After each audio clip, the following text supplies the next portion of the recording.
Kovai Shankar IAS அகாடமியில் TNPSC group 1 தேர்வில் வெற்றி பெற்றவர்களுக்கு பாராட்டு விழா. கோவை சங்கர் ஐஏஎஸ் அகாடமியில் சமீபத்தில் டிஎன்பிஎஸ்சி குரூப் 1 தேர்வுகளில் வெற்றிகரமாக தேர்ச்சி பெற்ற 5 சாதனையாளர்களுக்கு பாராட்டு விழா நடைபெற்றது. புதுதில்லியின் முன்னாள் யுபிஎஸ்சி உறுப்பினரும் சென்னை அண்ணா பல்கலைக்கழகத்தின் முன்னாள் துணைவேந்தருமான பேராசிரியர் பாலகுருசாமி தலைமை விருந்தினர்களாக பங்கேற்று தேர்வில் வெற்றி பெற்ற வணிக வரி உதவி ஆணையர் மதுவர்ஷினி, கிராமப்புற மேம்பாட்டு உதவி இயக்குநர் ஹர்ஷா மற்றும் டிஎஸ்பி பியூலா வயலட் ஆகியோரை பாராட்டினார். பேராசிரியர் பாலகுருசாமி அவர்கள் அகாடமியின் சாதனையாளர்கள் மற்றும் அதன் மாணவர்களுக்கு உரையாற்றினார்.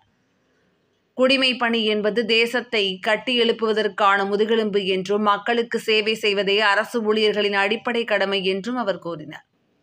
நல்லாட்சியை வழங்குவதில் அதன் முக்கியத்துவம் குறித்து பேசிய அவர், மக்களையும் அரசாங்கத்தையும் இணைக்கும் பாலமாக அரசு ஊழியர்கள் உள்ளனர் என்றும் 2047ஆம் ஆண்டிற்குள் இந்தியாவை வளர்ந்த நாடாக மாற்றுவது என்ற இந்திய அரசின் இலக்கை அடைய திறமையான அரசு ஊழியர்கள் மிக முக்கியமானவர்கள் என்றும் கூறினார். அரசாங்கத்தின் இந்த மகத்தான கனவையும் விருப்பத்தையும் நனவாக்க அரசு ஊழியர்களும் அரசியல்வாதிகளும் அதற்காக கடுமையாக உழைக்க வேண்டும். இல்லையெனில் இது ஒரு அறிக்கையாகவே இருக்கும். இந்தியா தனது கல்வி முறை, சுகாதாரம் மற்றும் தனிநபர் வருமானத்தை மேலும் மேம்படுத்த வேண்டும் என்றும், அவ்வாறு செய்வது நமது நாட்டை அரசாங்கம் விரும்புவது போல வளர்ந்த நாடாக மாற்ற உதவும் என்றும் பேராசிரியர் பாலகுருசாமி பேசினார்.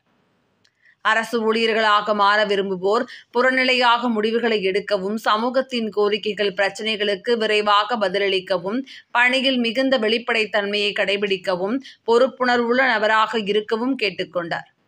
தங்கள் வாழ்க்கையில் சில விஷயங்களுக்கு இல்லை என்று சொல்ல கற்றுக்கொள்ளவும், எப்பொழுதும் ஒழுக்க ரீதியாகவும் நெறிமுறை ரீதியாகவும் வலிமையான நபராகவும் இருக்கவும் அறிவுறுத்தினார். இந்த நிகழ்வில் கோவை சங்கர் ஐஏஎஸ் அகாடமியின் மைய தலைவர் அருண் செந்தில்நாதன் மற்றும் விருந்தினர்கள், மாணவர்கள் என பலர் கலந்து கொண்டனர்.